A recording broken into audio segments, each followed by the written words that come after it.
तो दोस्तों स्वागत है आपका अपने YouTube चैनल अध्ययन एक सफलता में। दोस्तों आज हम डिस्कस करने वाले हैं ऐसे प्रश्न जो आपके एग्जाम में बार बार पूछे जाते हैं दोस्तों। तो ये क्लास आपके एग्जाम के पॉइंट ऑफ व्यू से बेहद ही खास होने वाली है दोस्तों, तो इस क्लास को अंत तक जरूर देखें। आइए लेते हैं दोस्तों क्लास का पहला क्वेश्चन। पहला क्वेश्चन है दोस्तों, थियोसॉफिकल सोसाइटी का अंतर्राष्ट्रीय मुख्यालय कहाँ स्थित है दोस्तों? तो वो कहाँ स्थित है दोस्तों? वो स्थित है अडियार में। ठीक है दोस्तों, अगर आपसे एग्जाम में पूछा जाए कि थियोसॉफिकल सोसाइटी को कब स्थापित किया गया था, तो वो स्थापित किया गया था दोस्तों 1875 में। ठीक है दोस्तों, और किन के द्वारा स्थापित किया गया था? तो वो किया गया था दोस्तों मैडम ब्लावात्स्की, और दोस्तों किन के द्वारा किया गया था? कर्नल एम एस क्या थे दोस्तों? अल्काट। ठीक है दोस्तों, इनके द्वारा स्थापित किया गया था। नेक्स्ट क्वेश्चन है दोस्तों हमारा, ज्ञानपीठ पुरस्कार जीतने वाली पहली महिला कौन थी दोस्तों? तो वो थी दोस्तों आशापूर्णा देवी। ठीक है दोस्तों, और ये आशापूर्णा देवी कौन थी दोस्तों? तो ये थी बांग्ला उपन्यासकार। ठीक है दोस्तों, कौन थी दोस्तों? बांग्ला उपन्यासकार। ठीक है दोस्तों, और ये ज्ञानपीठ पुरस्कार इन्हें किन सन में मिला था? तो इन्हें मिला था 1976 में। ठीक है दोस्तों, तो ये कुछ फैक्ट्स हैं जो आपको याद रखने। नेक्स्ट क्वेश्चन है, प्राचीन भारत का इतिहास में किस काल को स्वर्ण युग कहते हैं दोस्तों? तो किस काल को कहते हैं? 1414 1451 ईस्वी। ठीक है दोस्तों, नेक्स्ट क्वेश्चन है, राज्य के सभी कार्यकारी निर्णय किनके पास किनके नाम से लिए जाते हैं? ठीक है दोस्तों, किनके नाम से जाते हैं? वो लिए जाते हैं गवर्नर के। ठीक है दोस्तों, ये तो दोस्तों ये तो राज्य की बात होगी, और अगर केंद्र की बात कहा जाए दोस्तों, केंद्र में किसके नाम से लिए जाते हैं? तो वो लिए जाते हैं दोस्तों राष्ट्रपति महोदय जी के नाम से। ठीक है दोस्तों, नेक्स्ट क्वेश्चन है हमारा, संयुक्त राष्ट्र महासभा की प्रथम महिला अध्यक्ष कौन थी? तो वो कौन थी? श्रीमती विजयलक्ष्मी पंडित। नेक्स्ट क्वेश्चन है हमारा, दक्षिण अफ्रीका की मुद्रा क्या है? तो वो है दोस्तों रैंड। नेक्स्ट क्वेश्चन है हमारा, जुर्म और सजा क्राइम एंड पनिशमेंट नामक पुस्तक के लेखक कौन है? तो वो है फ्योडोर दस्तोयेवस्की। ठीक है दोस्तों, नेक्स्ट क्वेश्चन है, अब भारत सरकार का प्रथम न्यायाधिकारी कौन होता है? तो वो होते हैं भारत के महान्यायवादी। ठीक है दोस्तों, भारत के महान्यायवादी दोस्तों अगर आपसे पूछा जाए ये किस आर्टिकल में है, तो ये आर्टिकल है 76। ठीक है दोस्तों, दोस्तों जो महान्यायवादी होते हैं इनका जो टेन्योर होता है जो, तो ठीक है दोस्तों, इनका जो कार्यकाल होता है, सेवा का जो कार्यकाल होता है वो क्या होता है दोस्तों? निश्चित नहीं होता है। कहने का मतलब ये है दोस्तों कि राष्ट्रपति महोदय जब तक चाहें जब तक ये अपने पद पर आसीन रह सकते हैं। सीधी सी बात है दोस्तों कि ये जो महान्यायवादी हैं ये राष्ट्रपति के प्रसाद पर्यंत ही कार्य करते हैं। ठीक है दोस्तों, एक सिंपल लैंग्वेज में अगर आप समझें इसे, तो जब तक राष्ट्रपति चाहें इन्हें पद पर रख सकते हैं, इनका कोई निश्चित कार्यकाल नहीं होता है। ये चाहे 2 साल 3 साल 5 साल 10 साल 20 साल जब तक राष्ट्रपति चाहेंगे, और तब तक ये अपने पद पर आसीन रह सकते हैं। ठीक है दोस्तों, आई होप आपको इतनी बातें क्लियर हो गई होंगी। नेक्स्ट क्वेश्चन है, सौरमंडल में अपने अक्ष पर कौन सा ग्रह सबसे तेज घूमता है दोस्तों? तो वो कौन सा ग्रह सबसे तेज घूमता है दोस्तों? तो वो है दोस्तों बृहस्पति। ठीक है दोस्तों, नेक्स्ट क्वेश्चन है, पंचायत समिति का गठन किस स्तर पर होता है? तो किस स्तर पर होता है? वो स्तर पर होता है ब्लॉक स्तर पर। नेक्स्ट क्वेश्चन है, औषधि विज्ञान से संबंधित वेद कौन सा है? तो वो है अथर्ववेद। नेक्स्ट क्वेश्चन है, आईकॉन IRCON का पूरा नाम क्या है दोस्तों? तो वो है Indian railway construction company limited. ठीक है दोस्तों, नेक्स्ट क्वेश्चन है हमारा, USA द्वारा हिरोशिमा पर बम गिराए गए थे, ठीक है, तो उस बम का नाम क्या था? ठीक है दोस्तों, तो उस बम का नाम था लिटिल बॉय। दोस्तों हिरोशिमा और नागासाकी। ठीक है दोस्तों, जब हिरोशिमा पर बम गिराया गया था तो वो किस सन में गिराया गया था? वो गिराया गया था 6 अगस्त 1945 को। ठीक है दोस्तों, और नागासाकी में जब बम गिराया गया था 3 दिन बाद, तब कब गिराया गया था? 9 अगस्त 1945। तो दोस्तों इसे याद रखने की एक सिंपल सा तरीका आप समझ लीजिए, आप मेथड समझ लीजिए, कुछ भी समझ लीजिए। ठीक है दोस्तों, दोस्तों गौर करने वाली बात क्या है मैं आपको बताता हूँ। दोस्तों ये जो H है, H फॉर क्या हो गया दोस्तों, हिरोशिमा, करेक्ट। N फॉर क्या हो गया दोस्तों, नागासाकी। तो अल्फ़ाबेटिकली अगर हम देखें तो जो हिरोशिमा है, H है, ये पहले आता है, ठीक है दोस्तों, और जो N है दोस्तों ये बाद में आता है। तो अब आपको कभी भी कोई भी दिक्कत नहीं होने वाली है दोस्तों हिरोशिमा और नागासाकी में, ठीक है दोस्तों, कि हिरोशिमा में पहले बम गिराया गया था या फिर नागासाकी में पहले बम गिराया गया था। अब आपको एग्जाम में कभी कन्फ्यूजन होने की ज़रूरत नहीं है, ठीक है दोस्तों। और दोस्तों 6 अगस्त आप याद रखना दोस्तों, और ये याद रखना कि उसके 3 दिन बाद मतलब कि 9 अगस्त को बम गिरा दिया गया था नागासाकी में, ठीक है दोस्तों। तो आई होप कि आप इतनी बातें अच्छे से समझ गए होंगे। आइए लेते हैं दोस्तों नेक्स्ट क्वेश्चन। नेक्स्ट क्वेश्चन है दोस्तों, प्रथम राजधानी एक्सप्रेस रेलगाड़ी किन शहरों के बीच दौड़ी थी। तो किन शहरों के बीच दौड़ी थी दोस्तों, नई दिल्ली और हावड़ा के मध्य।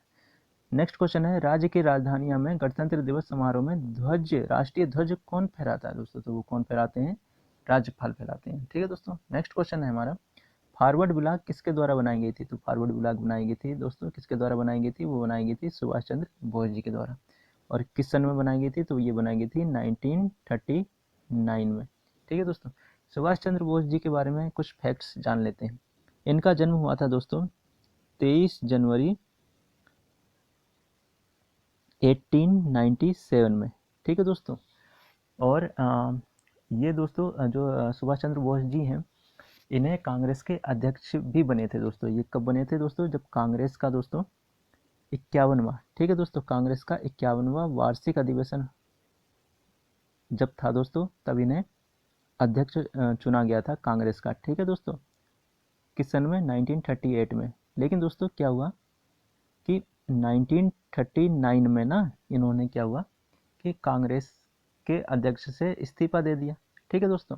जब इन्होंने इस्तीफा दिया तब जाके दोस्तों ये फॉरवर्ड ब्लॉक पार्टी, ठीक है दोस्तों, ये फॉरवर्ड ब्लॉक क्या है दोस्तों, ये पार्टी है, ठीक है, पार्टी का इन्होंने गठन किया, ठीक है दोस्तों। उसके बाद क्या हुआ दोस्तों कि 1941 में क्या हुआ कि जो सुभाष चंद्र बोस जी थे, उन्होंने क्या किया कि भारत से पलायन कर गए, ठीक है दोस्तों। जब ये पलायन कर गए तभी इन्होंने क्या किया था कि 1941 में क्या किया था, आज़ाद हिंद फौज की इन्होंने स्थापना की थी, ठीक है दोस्तों। तो ये कुछ फैक्ट्स हैं जिन्हें आपको याद रखने हैं। नेक्स्ट क्वेश्चन है हमारा, शब्द ब्रेस्ट स्ट्रोक किसके साथ जुड़ा हुआ है। तो किसके साथ जुड़ा है, तैराकी के साथ। नेक्स्ट क्वेश्चन है, 1940 का अगस्त प्रस्ताव किसके द्वारा बनाया गया था। तो वो बनाया गया था लॉर्ड लिंथगो, ठीक है दोस्तों। नेक्स्ट क्वेश्चन है, तंजावुर शहर का निर्माण किसने करवाया था। तो वो करवाया था राजेंद्र चोल के द्वारा। नेक्स्ट क्वेश्चन है, भारत उपमहाद्वीप किस विशाल भूखंड का हिस्सा है। तो वो किस विशाल भूखंड का हिस्सा है, गोंडवाना महाद्वीप। नेक्स्ट क्वेश्चन है, फोर्ट विलियम्स कहाँ स्थित है। तो वो स्थित है, कहाँ स्थित है, कोलकाता में, ठीक है दोस्तों। National institute of aeronautics engineering कहाँ स्थित है दोस्तों। तो वो स्थित है देहरादून में, ठीक है दोस्तों। नेक्स्ट क्वेश्चन है हमारा, इनसाइड सेंट्रल एशिया पुस्तक किसने लिखी। तो किसने लिखी, दलीप के द्वारा, ठीक है दोस्तों। पुलित्जर पुरस्कार किस क्षेत्र में दिया जाता है दोस्तों। तो वो दिया जाता है पत्रकारिता में, ठीक है दोस्तों। पत्रकारिता हो गया, फोटोग्राफी हो गया, ठीक है दोस्तों, इन क्षेत्रों में दिया जाता है दोस्तों। 2020 का जो पुलित्जर पुरस्कार है दोस्तों, वो किसे दिया गया है दोस्तों, वो दिया गया है चन्नी आनंद को, चन्नी आनंद को, ठीक है दोस्तों, किसे दिया गया है, चन्नी आनंद को। नेक्स्ट क्वेश्चन है, हर्षवर्धन के काल में शिक्षा की सर्वश्रेष्ठ व्यवस्था किस स्थान पर थी। तो वो थी नालंदा विश्वविद्यालय। नेक्स्ट क्वेश्चन है, अकबर की राजपूत नीति किसको लाभ हुआ था, ठीक है। मैं इस क्वेश्चन को फिर से रिपीट कर देता हूँ दोस्तों, अकबर की राजपूत नीति से किसको लाभ हुआ था दोस्तों। तो वो लाभ हुआ था मुगल और राजपूतों को, ठीक है दोस्तों। नेक्स्ट क्वेश्चन है, कुंडली में प्रेरित विद्युत चुंबकीय क्षेत्र किससे समानुपाती होती है दोस्तों। किससे से होती है, कुंडली के जरिए चुंबकीय गोलक की परिवर्तन दर, ठीक है दोस्तों। नेक्स्ट क्वेश्चन है, अज्ञात सैनिकों का स्मारक भारत में कौन सा स्थान है दोस्तों। तो वो दोस्तों इंडिया गेट, ठीक है दोस्तों। मैं इस क्वेश्चन को एक बार फिर से रिपीट कर देता हूँ, अज्ञात सैनिकों का स्मारक भारत में कौन सा है दोस्तों। तो वो है दोस्तों इंडिया गेट, ठीक है दोस्तों। नेक्स्ट क्वेश्चन है दोस्तों, बेलूर किस महापुरुष से संबंधित है दोस्तों। मैं इस क्वेश्चन को फिर से रिपीट कर देता हूँ दोस्तों, वेलूर किस महापुरुष से संबंधित है। तो वो संबंधित है दोस्तों स्वामी रामकृष्ण परमहंस। दोस्तों ये जो स्वामी रामकृष्ण परमहंस है दोस्तों, ये जो थे ना कोलकाता में जो काली मंदिर था दोस्तों, उसके दोस्तों ये क्या थे, पुजारी थे। ठीक है दोस्तों, कोलकाता काली मंदिर के ये थे दोस्तों दक्षिणेश्वर काली मंदिर। ठीक है दोस्तों, मेरे दिमाग से थोड़ा स्लिप हो रहा था दोस्तों, मैं इसलिए काली मंदिर कह रहा था दोस्तों। दक्षिणेश्वर जो काली मंदिर है दोस्तों, ठीक है दोस्तों, दक्षिणेश्वर काली मंदिर, उनके ये क्या थे दोस्तों, पुजारी थे। ठीक है दोस्तों, नेक्स्ट क्वेश्चन है 1905 में लॉर्ड कर्जन के समय कौन सी घटना घटी थी दोस्तों, तो वो कौन सी घटना घटी थी, बंगाल का विभाजन। नेक्स्ट क्वेश्चन है अकबरनामा के लेखक कौन है, तो वो दोस्तों कौन है, अबुल फजल। नेक्स्ट क्वेश्चन है भारत छोड़ो आंदोलन कब शुरू हुआ था दोस्तों, तो वो शुरू हुआ था अगस्त 1948। किस दिन हुआ था, 8 अगस्त। ठीक है दोस्तों, किस तारीख हुआ था, 8 अगस्त 1948 को। नेक्स्ट क्वेश्चन है स्टेनलेस स्टील में लोहे के अतिरिक्त क्या होता है दोस्तों, तो वो होता है, क्या होते हैं दोस्तों, क्रोमियम और निकेल। ठीक है दोस्तों, नेक्स्ट क्वेश्चन है सुब्रमण्यम भारती किस भाषा के लेखक थे, तो वो थे तमिल के। ठीक है दोस्तों, नेक्स्ट क्वेश्चन है पेड़ के काटने पर जो रिंग निकलती है उसे क्या पता लगता है दोस्तों, मैं इस क्वेश्चन को एक बार फिर से रिपीट कर देता हूँ। पेड़ के काटने पर जो रिंग निकलती है उससे क्या पता लगता है दोस्तों, तो उससे पता लगता है पेड़ की आयु का। नेक्स्ट क्वेश्चन है नीरद सी चौधरी किस भाषा के लेखक थे, तो वो थे अंग्रेजी भाषा के। ठीक है दोस्तों, नेक्स्ट क्वेश्चन है यूएनओ की उस एजेंसी का नाम बताएं जो बाल कल्याण के लिए कार्य करती है, तो वो बाल कल्याण के लिए कौन कार्य करती है, यूनिसेफ। नेक्स्ट क्वेश्चन है असहयोग आंदोलन कब वापस लिया गया था, तो असहयोग आंदोलन लिया गया था दोस्तों 12 फरवरी 1922 को। ठीक है दोस्तों, तो आई होप ये क्वेश्चन दोस्तों आपके आने वाले आगामी एग्जाम में बहुत ज़्यादा बेनिफिशियल होंगे। अब दोस्तों हम डिस्कस करने वाले हैं कुछ महत्वपूर्ण तथ्यों को दोस्तों, जो कि आपके एग्जाम के पॉइंट ऑफ व्यू से बेहद ही खास हैं। ठीक है दोस्तों, आइए देखते हैं भारतीय शासक और उनकी उपाधि। ठीक है दोस्तों, तो बिंदुसार जो थे दोस्तों, उन्होंने कौन सी उपाधि धारण की थी, अमित्र घात के। अशोक देवना प्रिय और प्रियदर्शनी। समुद्रगुप्त भारतीय नेपोलियन। चंद्रगुप्त प्रथम दोस्तों महाराजा धीराज। ठीक है दोस्तों, चंद्रगुप्त द्वितीय विक्रमादित्य। हर्षवर्धन जो थे शिलादित्य। कनिष्क देवपुत्र कुतुबुद्दीन ऐबक लाख बख्श और मलिक।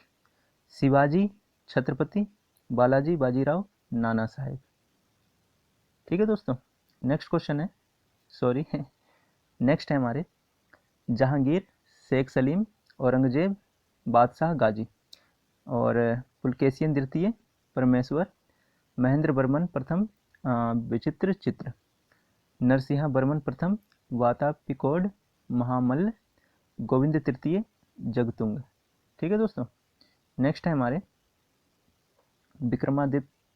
विक्रमादित्य द्वितीय और नरेंद्र मृगराज और विक्रमादित्य चतुर्थ त्रिभुवन मल्ल। ठीक है दोस्तों, तो ये थे राजा और उनकी उपाधि से संबंधित तथ्य। आइए देखते हैं दोस्तों कुछ इंपॉर्टेंट डेज। तो विश्व तपेदिक दिवस कब मनाया जाता है दोस्तों, 24 मार्च। विश्व पर्यावरण दिवस 5 जून। विश्व खाद्य दिवस 16 अक्टूबर। विश्व पशु दिवस 4 अक्टूबर। अंतर्राष्ट्रीय ओजोन दिवस 16 सितंबर। विश्व कुष्ठ निवारण दिवस जनवरी के दोस्तों अंतिम रविवार। विश्व मधुमेह दिवस 14 नवंबर। विश्व एड्स दिवस 1 दिसंबर। और विश्व अल्जाइमर दिवस कब मनाया जाता है, वो मनाया जाता है 21 सितंबर। विश्व स्वास्थ्य दिवस 7 अप्रैल। विश्व थैलेसीमिया दिवस 8 मई। पोलियो दिवस 24 अक्टूबर और विश्व गठिया दिवस 12 अक्टूबर।